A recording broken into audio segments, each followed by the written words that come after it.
भारत माता की। बिहार के स्वाभिमानी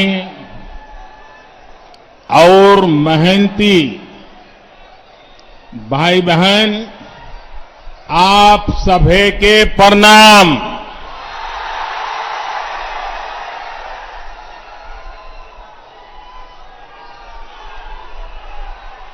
अन्नदाता,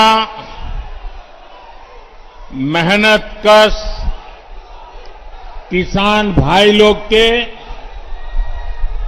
ई धान के कटोरा कहल जाए, गौरवशाली धरती के हम नमन करतानी। मां मुंडेश्वरी ताराचंडी माता के ई पावन भूमि पर रउआ सबके अभिनंदन करतानी। बिहार के मुख्यमंत्री श्रीमान नीतीश कुमार जी, केंद्रीय मंत्रिमंडल के मेरे साथी आर.के. सिंह जी, बिहार भाजपा के अध्यक्ष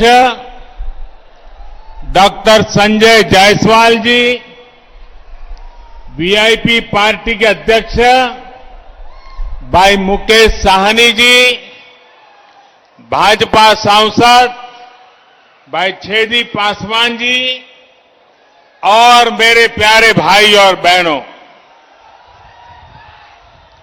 साथियों, हाल ही में बिहार ने अपने 2 सपूतों को खोया है, जिन्होंने यहां के लोगों को दशकों तक सेवा की है। मेरे करीबी मित्र, गरीबों दलितों के लिए अपना जीवन समर्पित करने वाले और आखिरी समय तक, आखिरी सांस तक मेरे साथ रहने वाले रामविलास पासवान जी, उन्हें मैं अपनी श्रद्धांजलि अर्पित करता हूं। उसी प्रकार से बाबू रघुवंश प्रसाद सिंह जी ने भी गरीबों के उत्थान के लिए निरंतर काम किया। वो भी अब हमारे बीच नहीं है। मैं उन्हें भी अपनी आदरपूर्वक श्रद्धांजलि अर्पित करता हूं। साथियों, आज रोहतास के साथ साथ आसपास के अन्य जिलों के साथी भी यहां आए हैं। तकनीक के माध्यम से भी काफी साथी और एनडीए के उम्मीदवार हमारे साथ जुड़े हैं। मैं आप सभी का अभिनंदन करता हूं। भाइयों और बहनों, सबसे पहले तो मैं बिहार के लोगों को बधाई देना चाहता हूं। बधाई इस बात के लिए कि बिहार के लोग इतनी बड़ी आपदा का डटकर मुकाबला कर रहे हैं। कोरोना महामारी से बचने के लिए तेजी से जो फैसले लिए गए हैं, जिस तरह बिहार के लोगों ने काम किया, नीतीश जी के नेतृत्व में एनडीए सरकार ने काम किया, उसके नतीजे आज दिख रहे हैं। दुनिया के बड़े बड़े अमीर देशों की हालत किसी से भी छिपी नहीं है। अगर बिहार में तेजी से काम न हुआ होता तो ये महामारी न जाने कितने साथियों की, हमारे परिवारजनों की जान ले लेती। कितना बड़ा हाहाकार मचता, इसकी कोई कल्पना भी नहीं कर सकता। लेकिन आज बिहार कोरोना का मुकाबला करते हुए सारी सावधानियों के साथ लोकतंत्र का पर्व मना रहा है। साथियों, मैंने बिहार के बहुत से लोगों के साथ करीब से काम किया है, उनसे बहुत कुछ सीखा भी है। एक बात जो बिहार के लोगों में बहुत अच्छी होती है वो है उनकी स्पष्टता। कभी बिहार के लोग कंफ्यूजन में नहीं रहते, किसी भ्रम में नहीं रहते। मैं और एक बधाई भी देना चाहता हूं बिहार के लोगों को। ये बधाई इसलिए देना चाहता हूं क्योंकि चुनाव के इतने दिन पहले ही उन्होंने अपना स्पष्ट संदेश सुना दिया है। जितने सर्वे हो रहे हैं, जितनी रिपोर्ट आ रही है, सब में यही आ रहा है, बिहार में फिर एक बार एनडीए सरकार बनने जा रही है।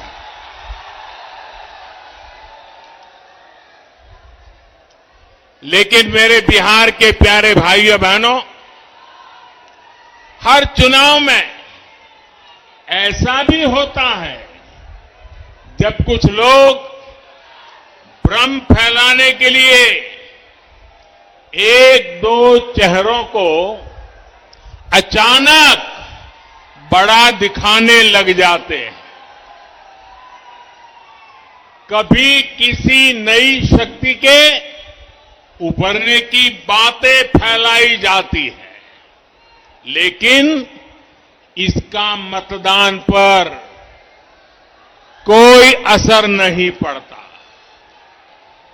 बिहार का मतदाता तो इतना समझदार है कि वो भ्रम फैलाने वालों की हर कोशिश को खुद ही नाकाम कर रहा है। बिहार के लोगों ने मन बना लिया है, बिहार के लोगों ने ठान लिया है कि जिनका इतिहास बिहार को बीमारू बनाने का है, उन्हें आसपास भी नहीं फटकने देंगे।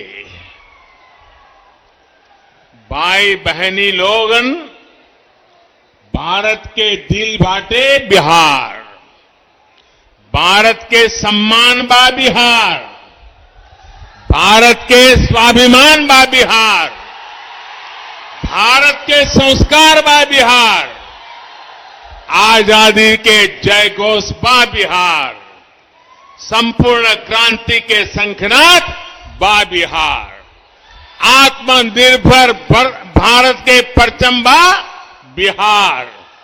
देश के सुरक्षा हो या देश के विकास, बिहार के लोगन सबसे आगे रहलन।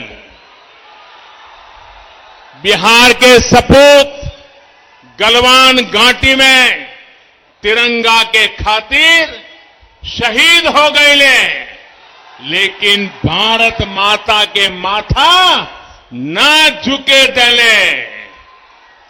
पुलवामा हमले में भी बिहार के जवान शहीद भइले।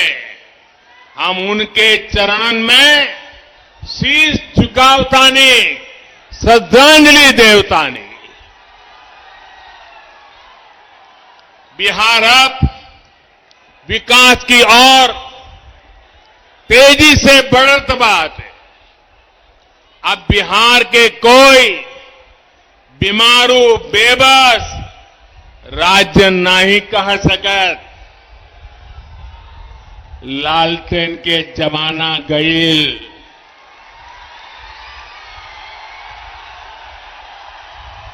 पिछले 6 सालन में बिजली के खपत 3 गुना बढ़ गईल बाटे।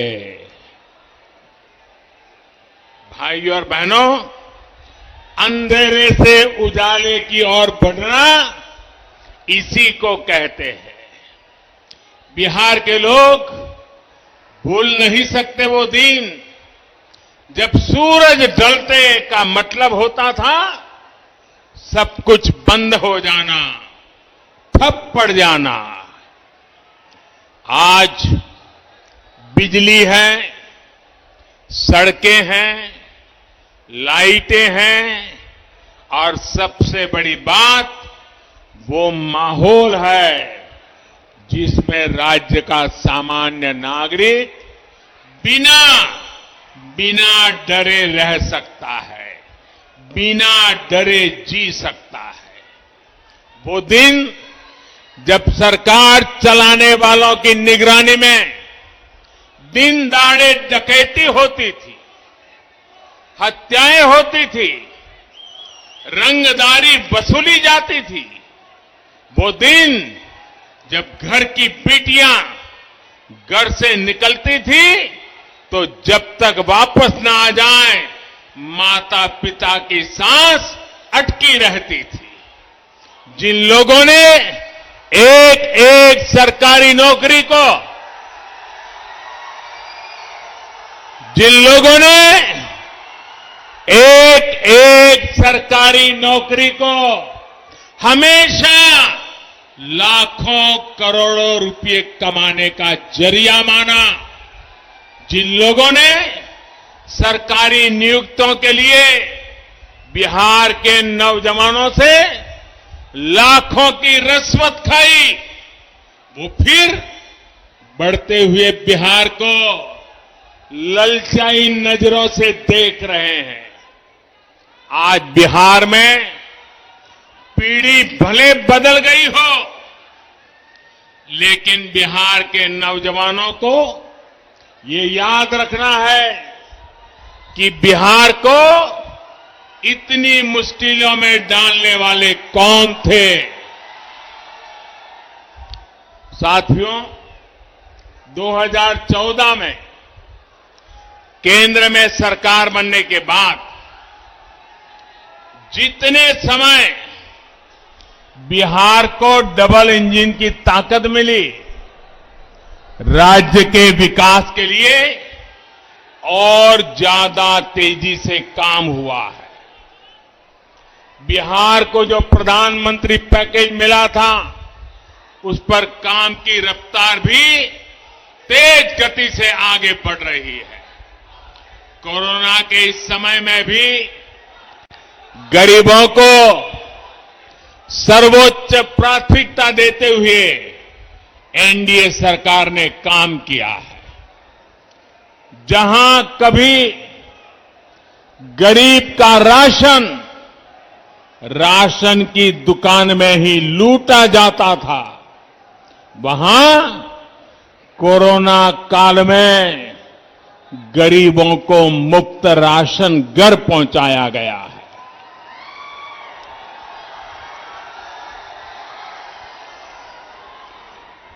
गरीब भूखा न सोए, त्योहार ठीक से मना सके, दिवाली और छठ पूजा ठीक से मना सके, इसके लिए मुफ्त अनाज की व्यवस्था भी की गई है।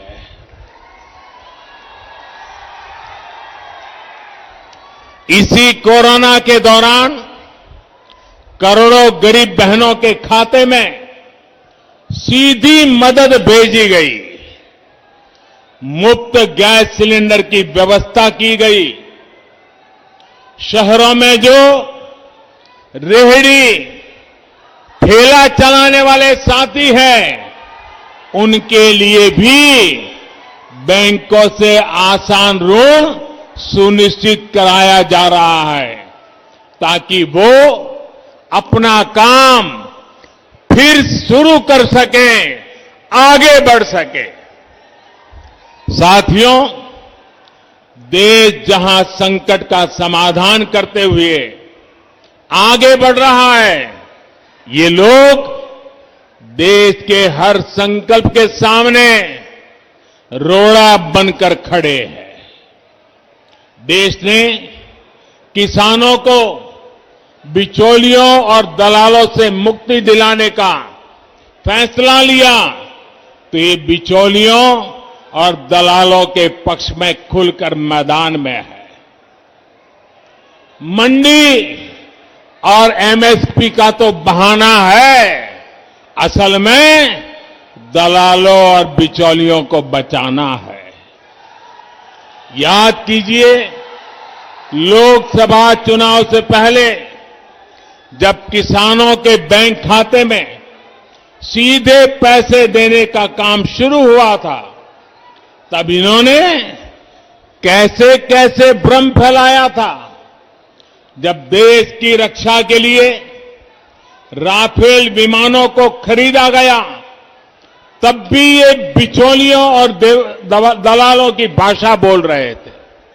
साथियों, आज देश की जनता, देश के किसान, देश के नौजवान देख रहे हैं कि इन लोगों के लिए देश हित नहीं, दलालों का हित ज्यादा महत्वपूर्ण है।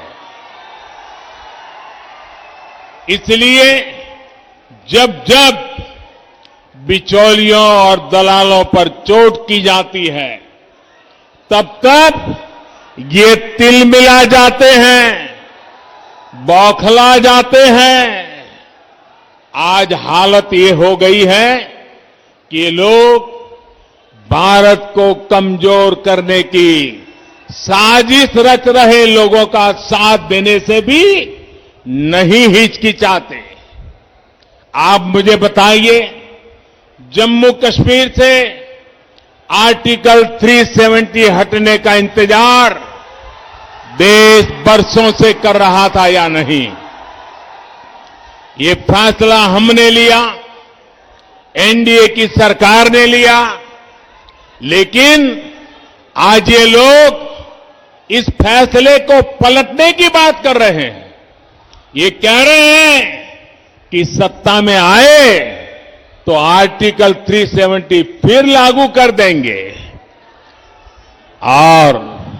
और इनका दुस्साहस देखिए, इतना कहने के बाद भी ये लोग बिहार के लोगों से वोट मांगने की हिम्मत दिखा रहे हैं। जो बिहार अपने बेटे बेटियों को सीमा पर देश की रखवाली के लिए भेजता है, क्या ये उसकी भावना का अपमान नहीं है?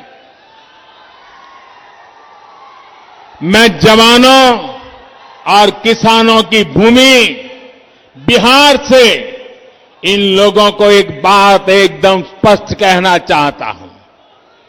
ये लोग जिसकी चाहे मदद ले लें, देश अपने फैसलों से पीछे नहीं हटेगा। भारत अपने फैसलों से पीछे नहीं हटेगा। भाई और बहनों, इन लोगों को आपकी जरूरतों से कभी सरोकार नहीं रहा। इनका ध्यान रहा है अपने स्वार्थों पर, अपनी तिजोरी पर। यही कारण है कि भोजपुर सहित पूरे बिहार में लंबे समय तक बिजली, सड़क, पानी जैसी मूल सुविधाओं का विकास नहीं हो पाया। हालत ये थी कि कैमूर में जिस दुर्गावती सिंचाई परियोजना का शिलान्यास, आप याद रखिए ये सारी बातें, कैमूर में जिस दुर्गावती सिंचाई परियोजना का शिलान्यास बाबू जगजीवन राम जी ने 70 के दशक में किया था, 70 के दशक में, वो इतने वर्षों में भी पूरी नहीं हुई थी। इस काम को एनडीए सरकार ही पूरा कर रही है। साथियों, बिहार के विकास की हर योजना को अटकाने और लटकाने वाले ये लोग हैं जिन्होंने अपने 15 साल के शासन में लगातार बिहार को लूटा, बिहार का मान मर्दन किया। आपने बहुत विश्वास के साथ इन्हें सत्ता सौंपी थी, लेकिन इन्होंने सत्ता को अपनी तिजोरी भरने का माध्यम बना लिया। जब बिहार के लोगों ने इन्हें सत्ता से बेदखल कर दिया, नीतीश जी को मौका दिया, तो ये बौखला गए।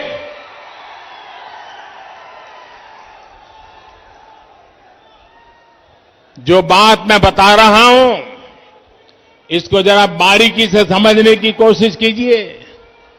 जब उनको सत्ता से बेदखल किया गया, तो ये लोग बौखला गए। उनके अंदर एक गुस्सा आया, जहर भर गया।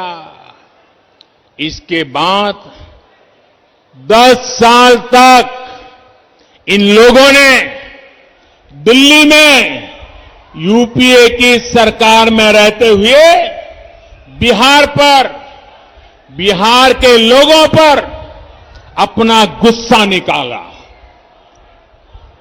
और मुझे याद है, मैं भी गुजरात का मुख्यमंत्री था, नीतीश जी बिहार के मुख्यमंत्री थे, और जब हम भारत सरकार की मीटिंगों में जाया करते थे, नीतीश जी बार बार उनको कहते थे कि आप बिहार के काम में रोड़े मत अटकाइए, बिहार के राजनीति का अखाड़ा दिल्ली को मत बनाइए।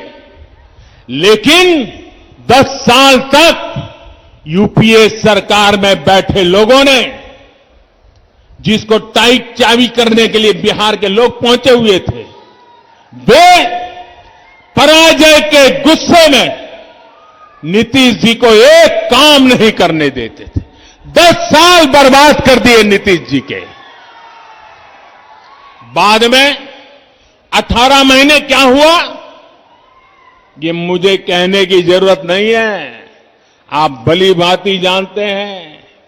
इन 18 महीनों में परिवार ने क्या क्या किया, कैसे कैसे खेल किए, कौन सी बातें अखबारों में छाई रहती थी, कौन सी बातें टीवी वालों को भाती थी, ये बातें मुझे कहने की जरूरत नहीं है, बिहार और देश के लोगों से छिपा नहीं है।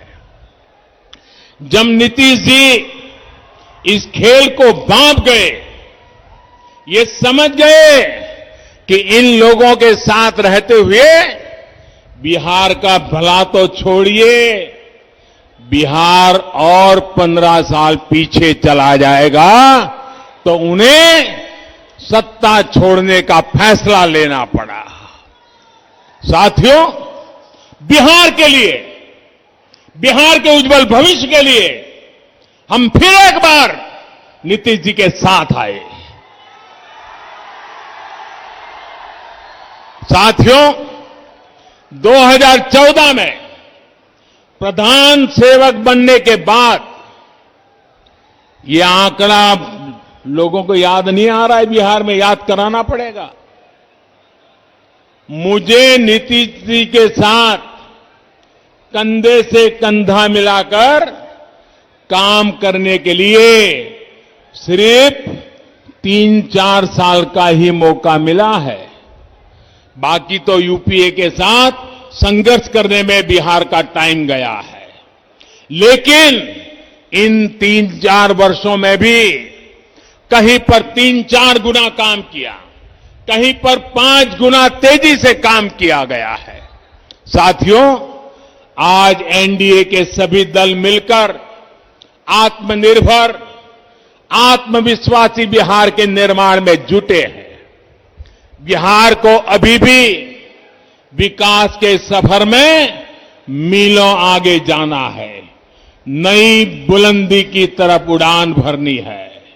बीते वर्षों में बिहार के गरीब, दलित, वंचित, पिछड़े, अति पिछड़े, आदिवासी, उन सब तक वो सुविधाएं पहुंचाने का प्रयास किया गया है, जिन्हें पाना कभी बहुत मुश्किल होता था।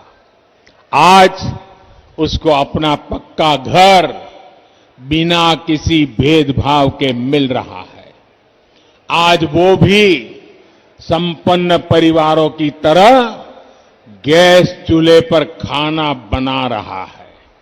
आज उसके घर में भी शौचालय की सुविधा है।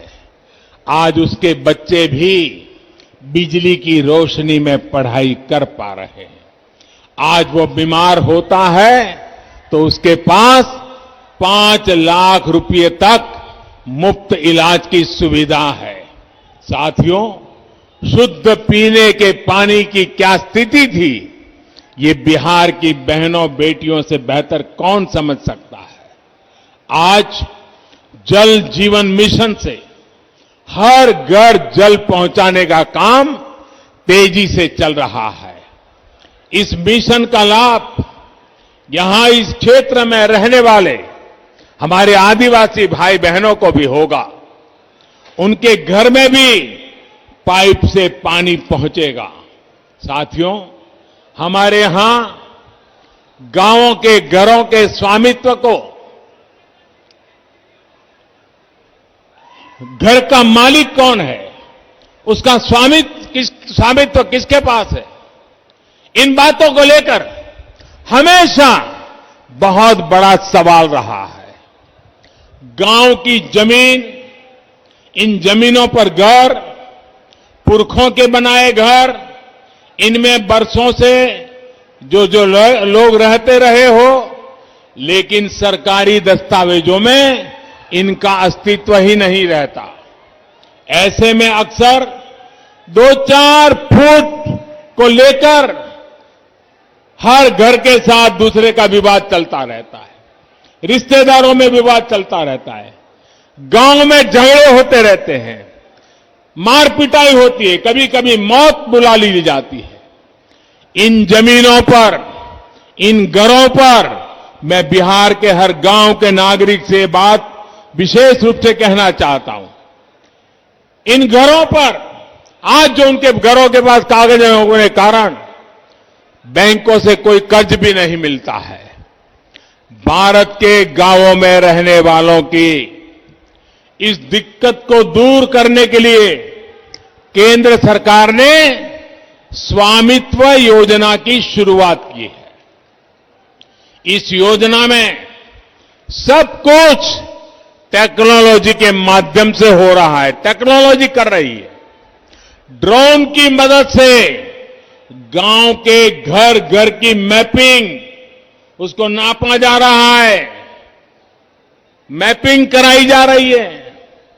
सारी कार्रवाई के बाद गांव के लोगों को, हर एक नागरिक को उनके घर का, उनकी जमीन का स्वामित्व कार्ड दिया जा रहा है।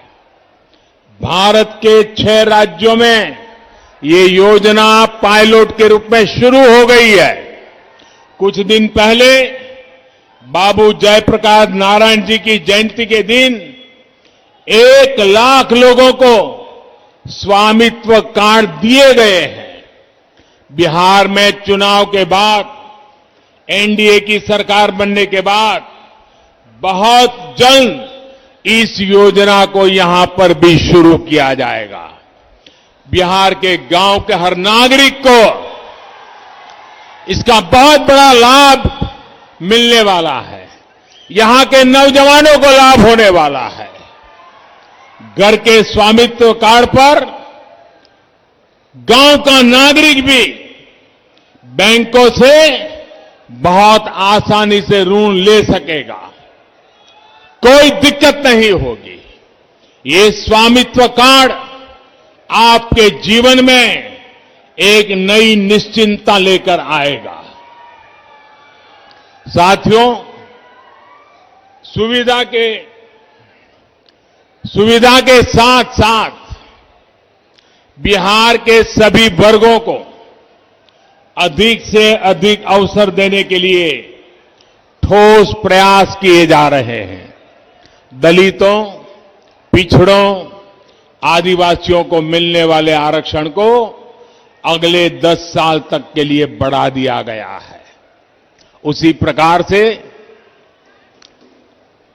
सवर्ण समाज में जो अनामत से वंचित, आरक्षण से वंचित थे, उसमें जो गरीब है उनको 10% आरक्षण देने का निर्णय भी हमारी सरकार ने किया है। यही नहीं, सरकारी भर्ती प्रक्रिया में जो सुधार किए जा रहे हैं उसका भी लाभ बिहार को मिलना तय है। इस क्षेत्र के भी बहुत से युवा एंट्रेंस एग्जाम के लिए बड़े शहरों का रुख करते हैं। बार बार होने वाली परीक्षाओं के कारण युवा साथियों का समय, ऊर्जा और धन तीनों बर्बाद होता था। अब देश में अधिकतर प्रतियोगी परीक्षाओं के लिए कॉमन एंट्रेंस टेस्ट की सुविधा मिलने से युवा साथियों की परेशानी कम होगी। एक ही एग्जाम से सरकार के अनेक नौकरी के दरवाजे खुलेंगे। साथियों, एक और बड़ा प्रयास किया जा रहा है मातृभाषा में शिक्षा को लेकर। अभी हमारे डॉक्टर जायसवाल जी जब मैं आया, बड़े विस्तार से इसका वर्णन कर रहे थे। और ये काम जब मैं कह रहा हूं, मैं कहता हूं मन बुद्धि कर्म से मैं स्वर्गीय आदरणीय कर्पूरी ठाकुर साहब को आदरपूर्वक श्रद्धांजलि भी देता हूं। आज वो जहां भी होंगे, हमारी इस कल्पना से वो हम पर आशीर्वाद बरताते होंगे। भाइयों बहनों, देश की शिक्षा व्यवस्था में तो बिहार का गौरवशाली इतिहास रहा है। राष्ट्रीय शिक्षा नीति से प्रेरणा लेते हुए अब कोशिश होगी मेडिकल, इंजीनियरिंग समेत सभी तकनीकी कोर्सेज को भी मातृभाषा में पढ़ाने की शुरुआत की जाएगी। उसके कारण, अंग्रेजी के अभाव के कारण गांव का, गरीब का, दलित का, पीड़ित का बच्चा, उसका अब डॉक्टर बनने का सपना पूरा होगा, इंजीनियर बनने का सपना पूरा होगा। ये बहुत बड़ा निर्णय हम करने जा रहे हैं और मैं बिहार भाजपा को बधाई देता हूं कि उन्होंने अपने चुनावी मैनिफेस्टो में इस महत्वपूर्ण कार्यक्रम की घोषणा की है। साथियों, बिहार में स्वरोजगार के अवसरों के लिए भी निरंतर प्रयास किया जा रहा है। आज मुद्रा योजना से गरीबों को, महिलाओं को, युवा उद्यमियों को, दुकानदारों को बिना गारंटी का ऋण मिल रहा है। गांवों में जो उद्यमी दीदियां के समूह है, उनको भी बैंकों से मिलने वाली सुविधा अब बढ़ाई गई है। आज छोटे किसानों, मछुआरों, पशुपालकों, सभी को किसान क्रेडिट कार्ड दिया जा रहा है। पीएम किसान योजना के तहत बिहार के 74 लाख किसान परिवारों के खाते में करीब करीब 6,000 करोड़ रुपए सीधे जमा कराए गए हैं। कोई बिचौलिया नहीं, कोई कट नहीं। साथियों, कनेक्टिविटी एनडीए की डबल इंजन की सरकार की प्राथमिकता रही है, पहचान रही है। आज बिहार के करीब करीब हर गांव तक सड़क पहुंच रही है, नेशनल हाईवे चौड़े हो रहे हैं, बिहार की नदियों पर आज एक के बाद एक नए और आधुनिक पुल बन रहे हैं। यहां सोन नदी पर ही न जाने कितने दशकों से अनेक पुल सिर्फ हवा में ही बने रहे थे।